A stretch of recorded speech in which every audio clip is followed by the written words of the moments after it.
Hello to all of our listeners, and welcome back to The Parent Solution, your one-stop shop for all things educational. I'm your host, Kimberly, and today I actually have two very special guests with me, and we're chatting about something that I think is very near and dear to all of us. So today we're talking about the homeschooling myths and objections that we hear.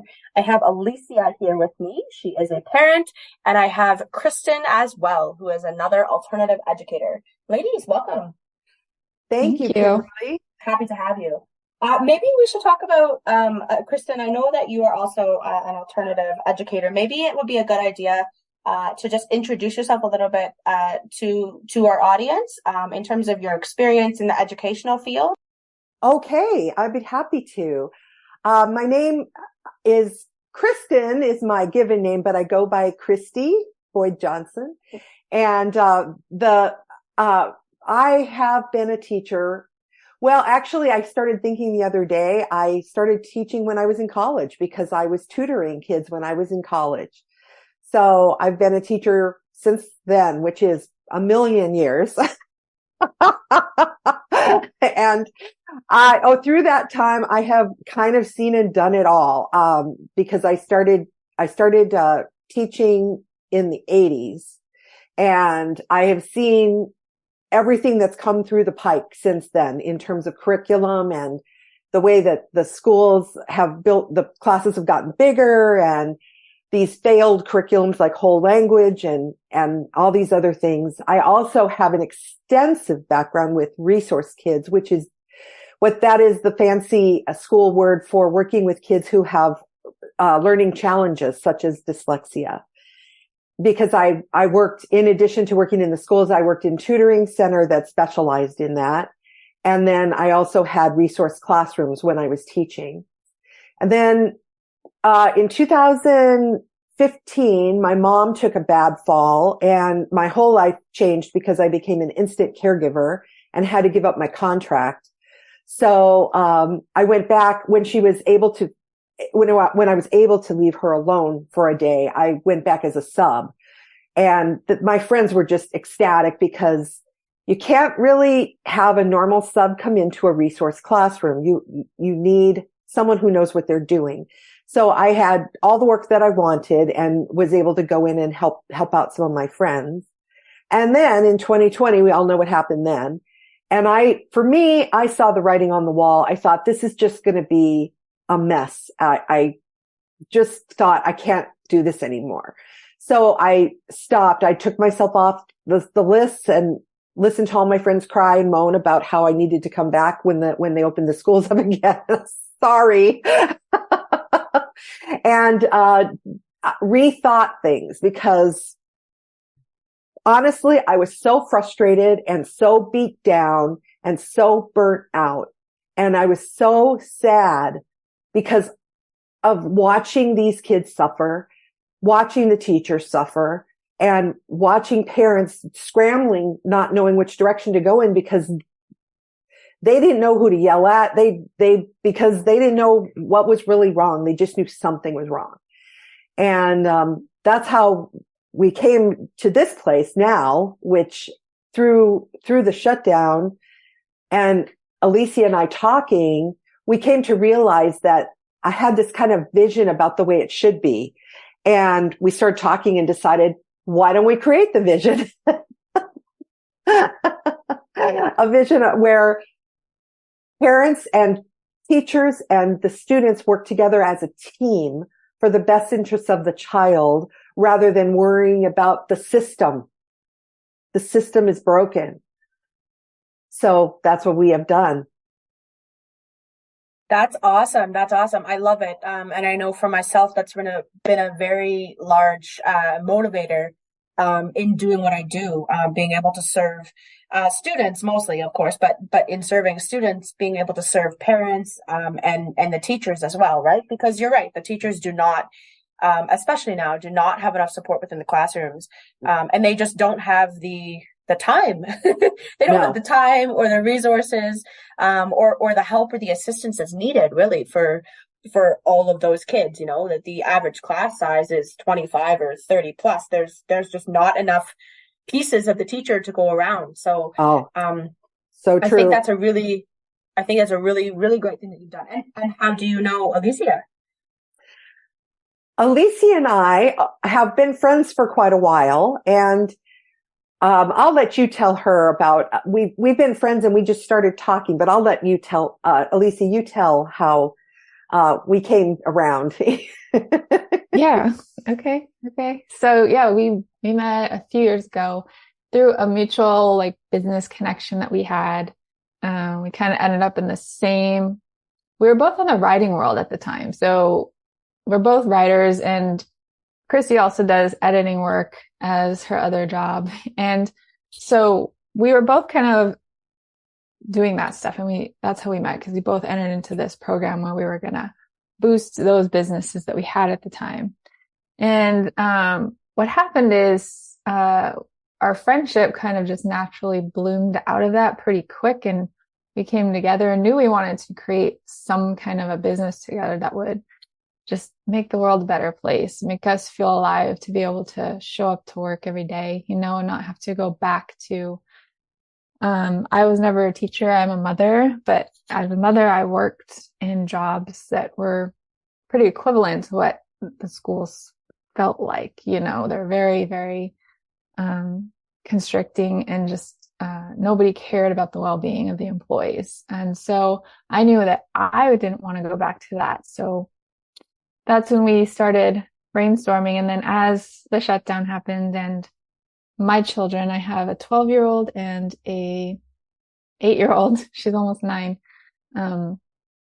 As we went through all of that time together during the distance emergency learning, then re-entering back into the school system after the shutdown was over, all of that stuff, I had many, many conversations with Kristy, and I was in tears for most of them because it was just challenging and really, really hard for me and the kids. And between me and my kids, we shared a lot of tears and yelling because we were trying to figure each other out and what was happening with the other one. And just took quite a while for us to balance. And Kristy was a big help in that. And then finally, with me hearing more and more about this vision, as she started getting clearer and clearer on it, the more we spoke, then I started seeing a little bit of that. And I said, you know what, that would really be something amazing that I would want my kids to be able to do. And so that's how we started, getting into what we're doing right now. But like I always tell Kristy, I feel the bottom line why her and I came together was purely for our friendship and how much we've grown together through that friendship. And the business is just kind of like icing on the cake. That's true. Yeah. That's awesome. I love to hear it. I know that, business partnerships can definitely be something that it's so much better when you work together, as opposed to working against each other.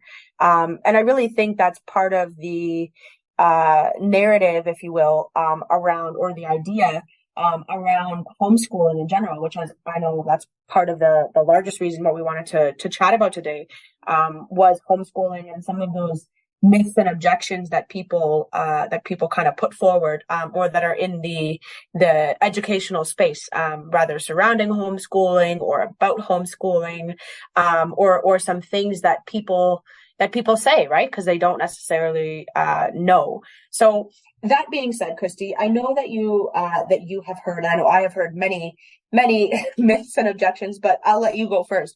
What are some myths and objections that you hear, in terms of parents who are wanting to start homeschooling, but they don't quite know how, or they don't know what to do, or they're kind of giving you some justifications for why they don't do it?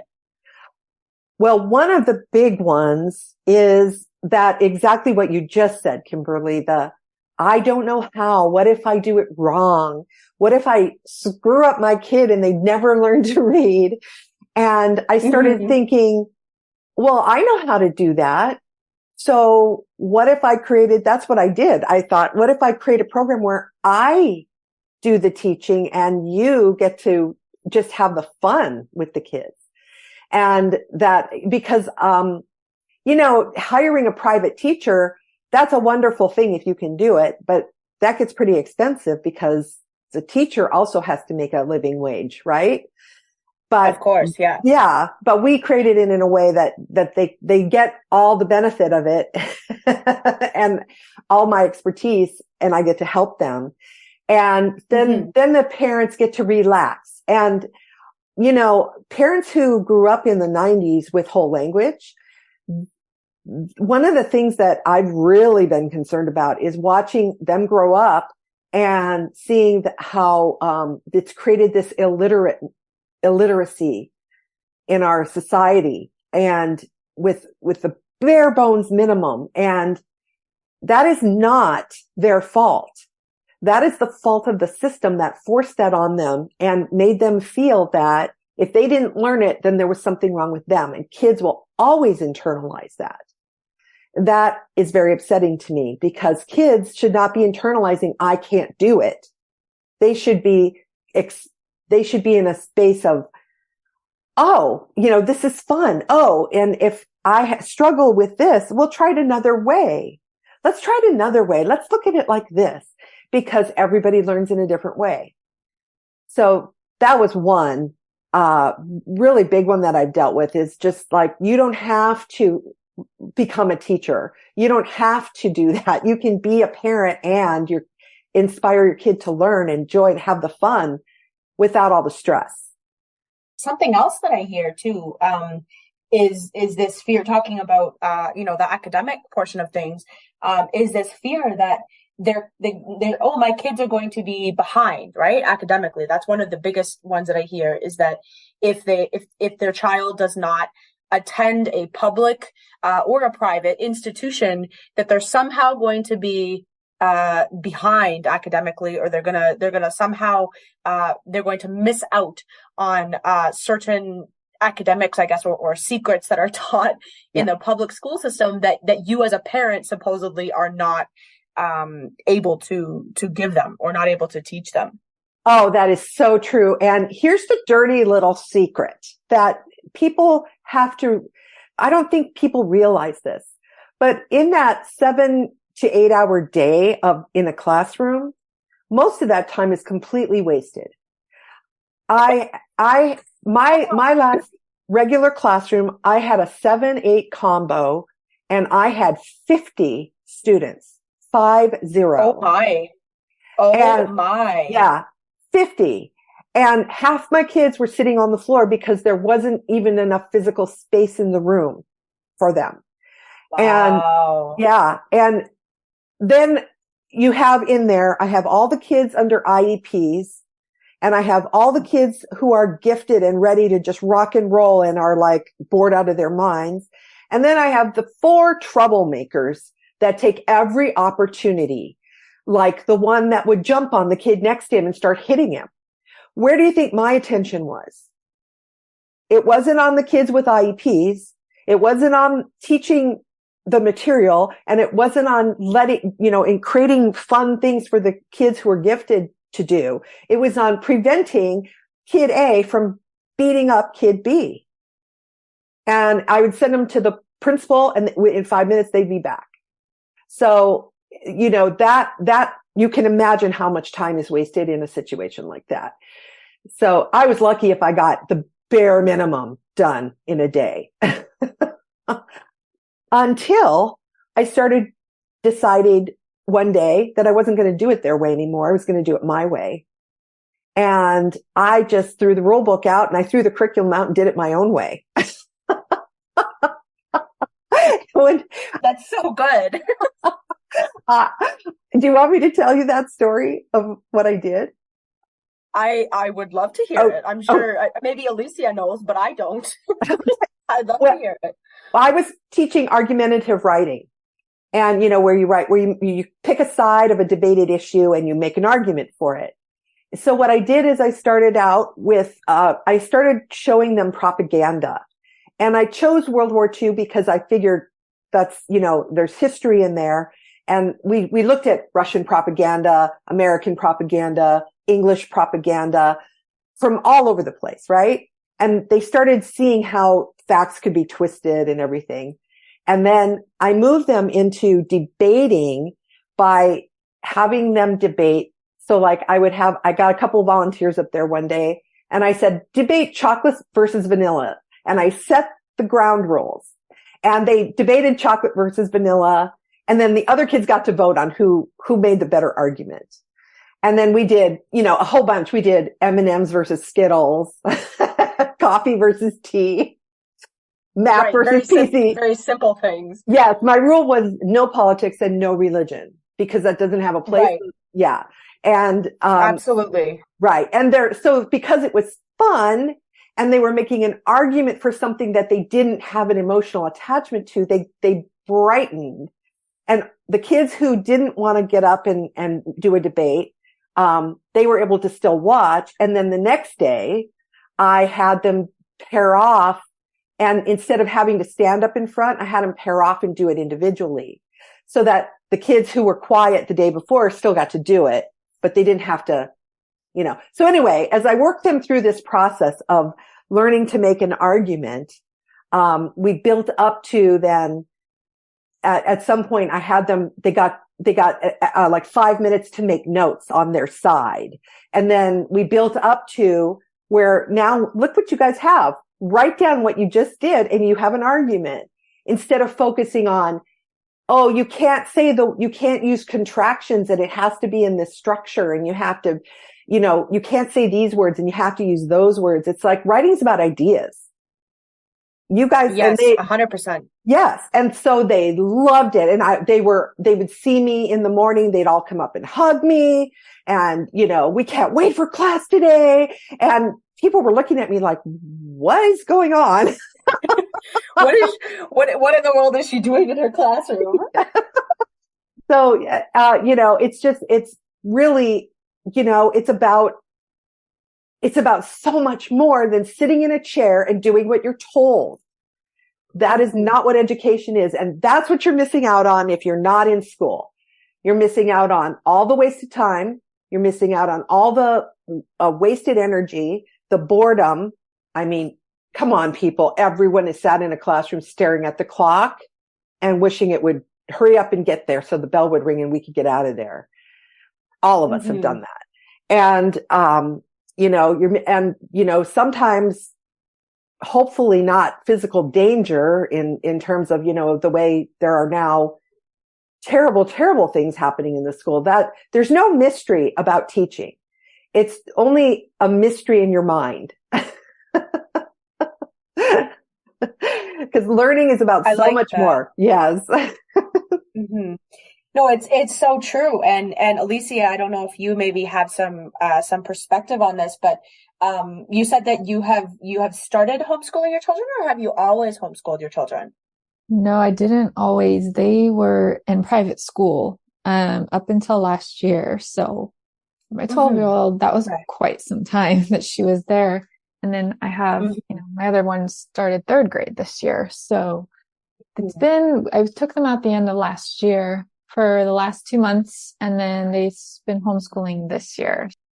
What are some of your ideas or perspectives or things that have maybe been changed for you as a parent since you started that sort of journey? Well, what I noticed is that there was a period of time after we shifted into homeschooling that all of us kind of had to unwind from these ways of being that we were told was the only way to do school. And I noticed even myself was caught up in a lot of that as a parent, because when they started homeschooling, I would still get on them about like, you're not doing it, you're not showing up, you're not doing this and that. And it took me a while. I'd say earlier at the beginning of this year, I finally realized, like, why am I so uptight about this? It doesn't need to be. And like, I have a teacher who's working with them. And so, because I have a 7th grader and there's no way I would try to teach 7th grade. And there was some resistance from my older child. And it was more because she had a really challenging time in the private school. Like 6th grade for her was just And for me, it felt like a year of hell to go through just everything that happened. Just bullying and not being supported academically. And she was always before 2020, always like A's and B's student. And something in that shutdown, and a lot of kids went through this it just changed something. And so many of them learning isn't the same anymore. It's not the same process in their head because they had to go emergency learn for a year or two. And then it was back and forth, homeschool. And it just changed a lot. And so, what I experienced was a lot of resistance in the beginning within myself and my kids. But now, since I've been able to let go of a lot of those old beliefs and thinkings that I thought had to be true, like some of the stuff you guys were talking about, like they have to be sitting down and focusing for this amount of time, or they have to have homework, or they have to attend every day. Because sometimes in the beginning, they didn't want to go, like, even though we're at home, they didn't want to do school some days. And I thought they were going to get behind. That was something I believed. And now that I've been able to let all of that go and just trust that, you know what, they're going to be fine. They have a teacher that works directly with them. They're getting one-on-one attention. If they miss a day a week or sometimes whatever, they're still going to be okay. They're both very smart children, which is true for all kids. Like they all have that potential for learning and focus. And that's what we're created to be, these intelligent humans, to be able to maneuver through the world. And so it's just a natural thing. And you just got to allow them to do it in their own way. And as soon as I started allowing that, things really started just flowing so much nicer. Now they log in on their own. I don't have to remind them. I don't have to worry so much about them not wanting to go. They'll just go and do it, even if they're not really feeling it that day. And so, yeah, those are some of the things we went through. And it was definitely a journey. And that's why I want to, as a parent in this, I want to be able to support other parents who are probably just starting the journey themselves, so they know that all of the emotions are normal, and even a lot of resistance is normal. And, you can navigate that, and you can get through it. And, it's possible, and it's worth it, because it's so much more freeing now that we've come to this place where we're all in a flow with it, You really brought out the idea of allowing their potential and allowing their creativity to flow. I think that's so important. And I really, as an educator, and I'm sure Kristy will say the same thing, but I really value that as an educator, because I do firmly believe that every human being on the planet has a purpose and has a drive and has something unique that they can offer the world. And allowing that sort of potential and creativity and inquiry-led sort of learning, I think, really brings that out. And unfortunately, I mean, Kristy, you sound like you were a fantastic educator when you were in the public school system, but not everybody gets that chance. And I'm sure even, as speaking as a past public educator, you would say that there were certain things that I'm sure you wished you could do, but perhaps you couldn't, just because of the size of the classroom or restrictions or regulations. So Alysia, it's really good to hear that you've recognized that sort of difference in your kids and in their creativity and in their learning process. That's really awesome. Yeah. Yeah. And I wanted to add another objection related to that, is that what I hear, because sometimes parents I knew from the school, I run into them, oh, how's it going? And what are your girls doing now? Where are they going to school? Oh, I homeschool them. And then their reactions are like, wow, you're brave, or something like that. And then they bring up the I couldn't do that, because what they're saying is that, and I felt this way in the beginning too, so I understand that if they have their kids home all day long, that they're going to go crazy because they don't get a break. They don't have quiet time. How are they going to, or maybe they go to work and whatever it is, whatever your schedule is, how am I supposed to have my kid home all day, and how do you balance that? having your child home learning all day while you still get your stuff done or go to work. For me, it was easy because I work from home. And so I have to tell you, I was really, really afraid of losing my personal time in the beginning because I am someone who enjoys solitude and quiet time, and I just need that to like refresh myself. And now that we're in it here where we're at this point, this far into the school year, I have to say, like, to kind of curb that objection is that what we have found together is something we couldn't, I don't think, have ever imagined at the beginning. We had to actually do it and see that I quite enjoy having them around all day. And we've created a new kind of connection together. And both of mine are girls, so it's like this mother-daughter connection going on that's changed. It's changed from what it used to be. And there's a new understanding between us, and, you know, a lot of communication that can happen without even needing words. And it's just really a beautiful experience that I actually quite enjoy. And I know everyone's situation is going to be different, because if you don't work from home, then that's another challenge in itself. But, you know, it's definitely not impossible, and it's worth taking the step if you're feeling called to take the step to homeschool, because what will happen is pathways will open that you didn't see before, and it'll probably turn into something better than you could have ever imagined because you followed the calling, you know, and that's a big one. We actually were just, Kristy and I just talking about this last week. The home life balance, you know, is a big objection from parents. And I just want to say that there's always a way to make it work. You just gotta, you know, step out of the mind blocks and just make the move, make a little bit of a move toward the direction and see what happens and let things open up. I think I mean, it's refreshing to hear that as a parent who's quote unquote on the other side, your homeschooling journey is never really done, but as far as your kids are at home, right? As long as your kids are at home, but from someone who's gone through the transition period, it seems like it is something that you've really and that your family has really adjusted to very well. I would say, from what it sounds like. That's encouraging to hear, I think, to a lot of parents who may be looking to start homeschooling. I know, Alysia, you mentioned this briefly, is this idea that you have to do school every day. That's a big one that I hear, right? Like, how am I, Alysia, you did mention this, you know, I have to have my kids sitting at the table for 7 hours or right. 7.5 hours. Yeah.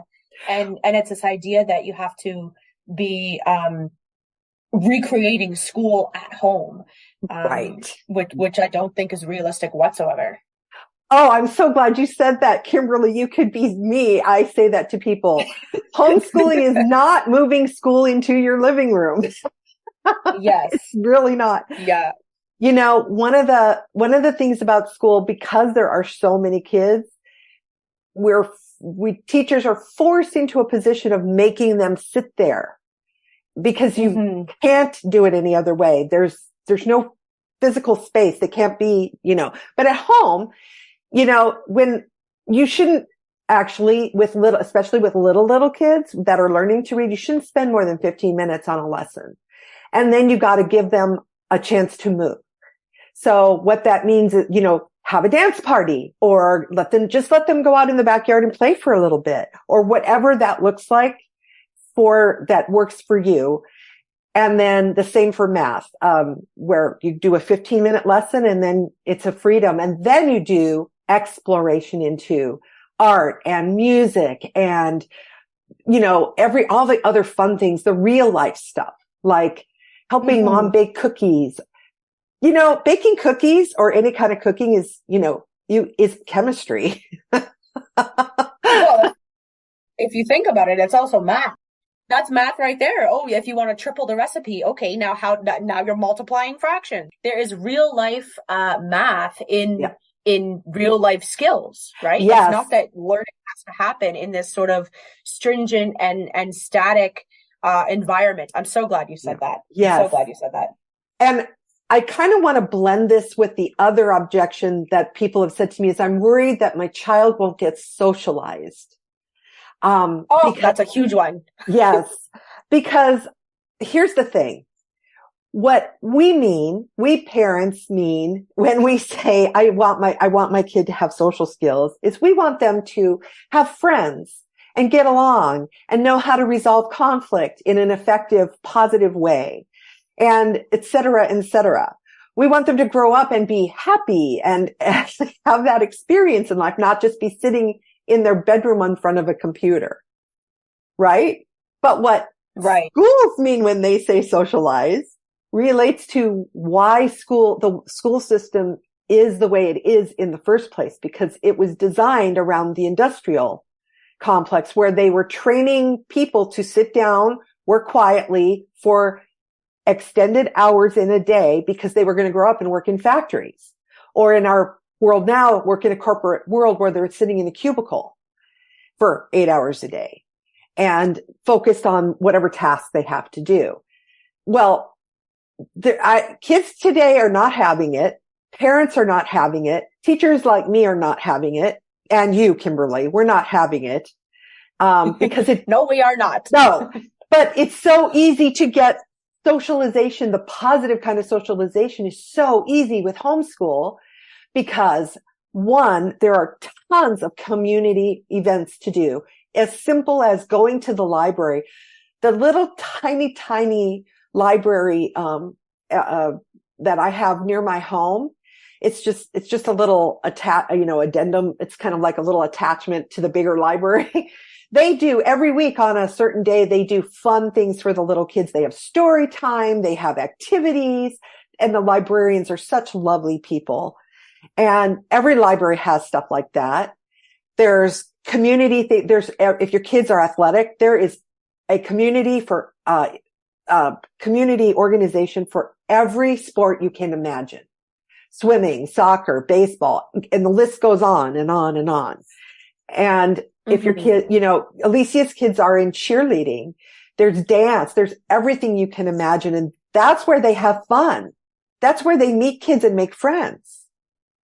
And then let's not forget about travel, because when you homeschool, you have the freedom to, what if you are a working mom and you have a business trip? Well, if it's possible to think outside the box, what if you took your kids along?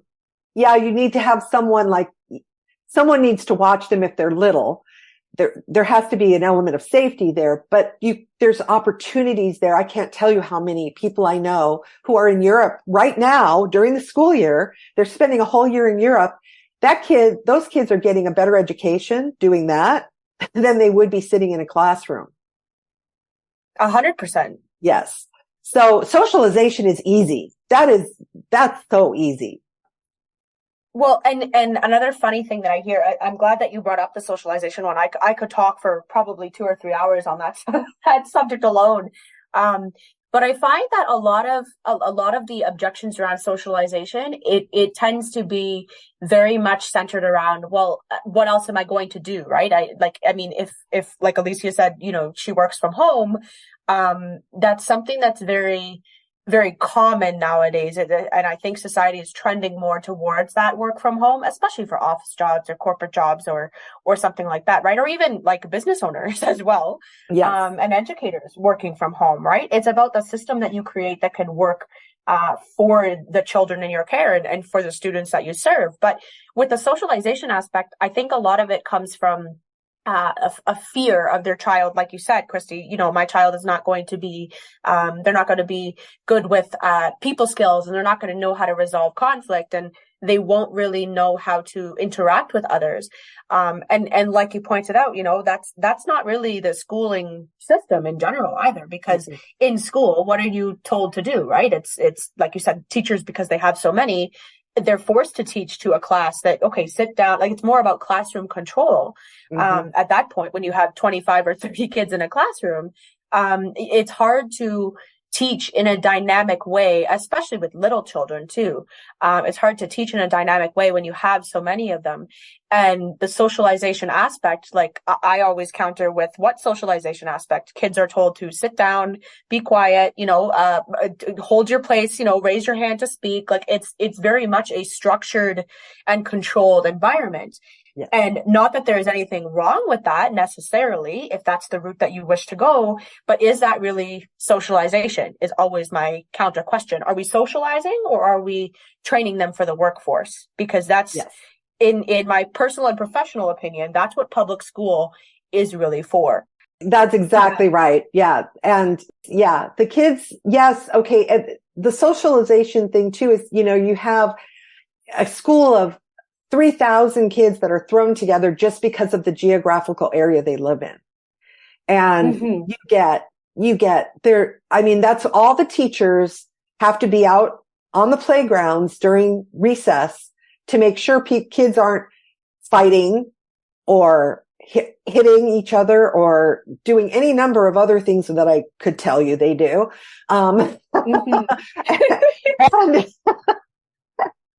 And keeping them it's all about keeping them safe from each other. The actual positive parts of socialization get lost in a public school. And I'm sure in a private school as well, because it's basically the same thing, except parents are paying for it. Yes. And so the positive parts come from sports and the arts and those kinds of things. And those are all available in the community. So why not just eliminate the negative parts and go straight for the good stuff? And go straight for the positive. That's right. And you know what? I'm really glad to have both of you ladies here with me today, and talking about all of this, because I feel like we've discussed quite a few of these problems or these objections that people have. And we've kind of put a lot of, I hope what we've done anyways is put a lot of those things to rest, and put a lot of those things to kind of dispel those sorts of myths and ideas. It's not that homeschooling, as I'm sure, I could tell you as well, and I'm sure both you ladies would be able to say this too. It's not that it's a perfect experience. But I think the point here is that it's a much higher quality of experience, because you're able to individualize and personalize your child's learning experience, not necessarily just academically either, right? Exactly. That's the thing about homeschooling, is that kids are different and they learn in different ways. So if you have, and it can be even siblings that are completely different. My brother and I are a good example. I was reading by age 3. I was one of those kids that was going to read no matter what. And by the time I went to school at age 5, I was already reading. But my brother, wow. Yes, but my brother struggled and struggled and struggled, and he got no help. And so with homeschool, you have the ability to allow the child who's reading you give them that space, and then you work with the other child on their level and try different things that work. Like, for example, with a child who is struggling like that, my first instinct would be to see if they're a kinesthetic learner, because they probably are. And give them things they can touch, like with math. They're called math manipulatives, where they can touch them. So if they're learning to count, they can literally count rocks or pebbles or candies or anything you have around that they can count. And they start to get into the fun of it. And they have success. And the more success they have, the more they want to do it. Precisely. Yeah, there's that level of engagement that's there. Yes. I really think that homeschooling is the way of the future, to be quite honest with you. Definitely. And I'm really excited, to have you both in my network, and because it's all about building a network of people that are able to support and that are like-minded and that are able to provide this sort of quality service that I know parents are looking for. Definitely. That's why we created the business that we created, was to give parents somewhere to go.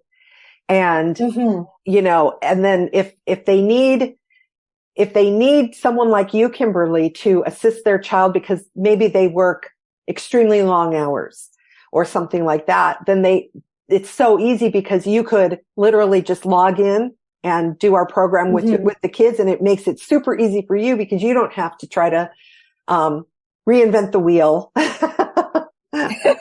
Yes, yes. As a teacher, I know all about efficiency. And let me tell you, with the and with the homeschooling program that we're running this year, I know you guys have a bunch of things, and I want to chat about those things quickly too.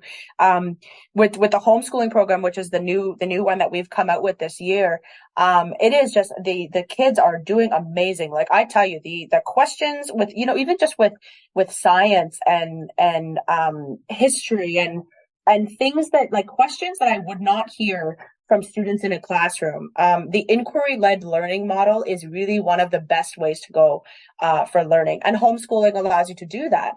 And with the program that we've developed, you know, which is very much in coordination with the parents, you're right, Kristy, it's very much a helpful way for the parents to get that extra support if they're needing that. Because I mean, Alysia, like you said, you know, well, I can't really teach my child, you know, this subject. I'm not firm enough with that. And then, you know, reaching out for help is always an option.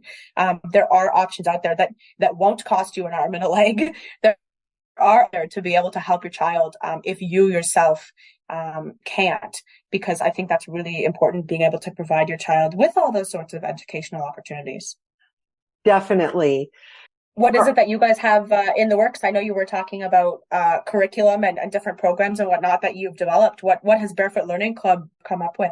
Well, Barefoot Learning Club is Alysia and my brainchild. Yes. It's a really different kind of platform, because I'm not a believer in the curriculums that just provide a bunch of worksheets and videos. I think that's boring. So our focus at this time is on the littles from pre-K to grade 3, so imagine this, Kimberly. So you have a little 6-year-old with you and they're learning to read. So you would log on when I teach the class, and I literally teach live. And of course we record so that if you can't do it at the time that I'm live, you can watch it later. But I'm going to teach extreme phonics, and because it drives me crazy that people teach words as sight words when they're not sight words. That's just a cop out. Oh my goodness. Don't even get me started on sight words. Oh my God.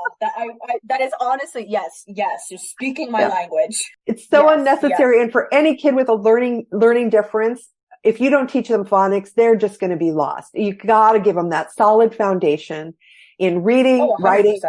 Yes. Reading, writing, and math. So our program is designed so from pre-K to 3, that foundation is solidly built. When you have a kid that can do the 4 processes of math, adding, subtracting, multiplying, dividing, and can read, and then can turn around and write those words in in sentences, you know, where that shows that because writing is the other side, where you're taking information from your mind and putting it on paper. So if you can do those 2 things plus the math by grade 4, they can do anything they want. And they can explore. If you have a kid who's a science kid, they can just go there because there's nothing they can't read or handle. And if you have a kid who's an artist, they can go there because there's nothing they can't handle. And then you add in all the good stuff. You add in the real life stuff. Like I always tell kids who don't like math, I say, well, do you plan on having money when you grow up? Because that's math. And they go, oh, like it never dawned on them. Right. Yeah. So things like that, real life stuff where they are taking what they're learning and realizing that this is growing their life. It's for their whole life. And they can do anything they want. And like you said, inquiry-based learning, they can inquire where they choose. They can explore what they want to, and they learn so much more that way than by sitting down and filling out worksheets. I will say that with math, when you get into higher math, it is good to have a teacher who knows what they're doing teach you. But also, you know, it's not necessary that people learn algebra and geometry if it's not going to apply to their life in any way. So yeah, if it's not like a career-based move that they're going for, 100%.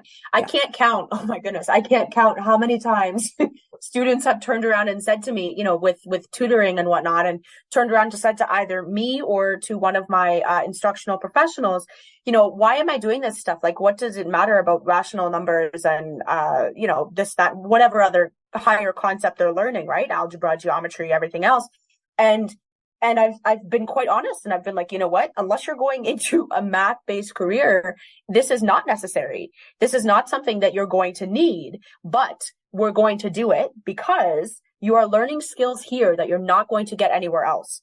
Right. And well, what do you mean? You're learning perseverance, right? You're learning work ethic. You're learning that skill of patience, right? Of stretching your brain. I said, I'm not concerned about whether or not you know this thing at the end of the day, right? I mean, you know it for the test and that's that. But in terms of whether it's important or not, not particularly if you're not going into a career with that, right? But you're learning those skills that are necessary. Yeah. That's what matters. It's so funny, Kimberly. I had a student years ago, hated math. I was tutoring him. He had a learning difference. So, he struggled with it. And one day he said to me, I was at his house and he took me out in the backyard, and and his father had built a gazebo in the backyard. And I said, wow, this is so cool. And he showed me how he measured everything out. And I said, you're doing geometry, right? And he said, what? And I said, you did all that. You did geometry. And after that, math became his favorite subject. He just started digging it because something about me saying that clicked in his mind. And he suddenly realized that he was resisting doing on paper what he was already naturally doing. And it somehow clicked, and then math, he just started excelling in it. That is awesome. That's awesome. I'm sure you've got lots of stories about that. Ladies, it has been a pleasure. Thank you so much. Thank you both so much for being here. It's been awesome to be able to chat with you today. Oh, thank you, Kimberly. We really appreciate you talking to you. Yes, thank you. I've enjoyed it very much. Thank you both, for all that you do for kids and for the future of our children. I know that the work that we're doing is so important in terms of valuing our kids, and they really are our future. So they are. Thank you both. That is all for this episode of The Parent Solution. What a lovely opportunity to chat with both Kristy and Alysia. If you have any comments or questions, please feel free to reach out. You can always find me on social media. It's Star Students on Facebook and LinkedIn, or starstudents.learning on Instagram. You can also reach out through email, which is all over social media channels. Thank you, as always, so much for listening, and I'll be back next week.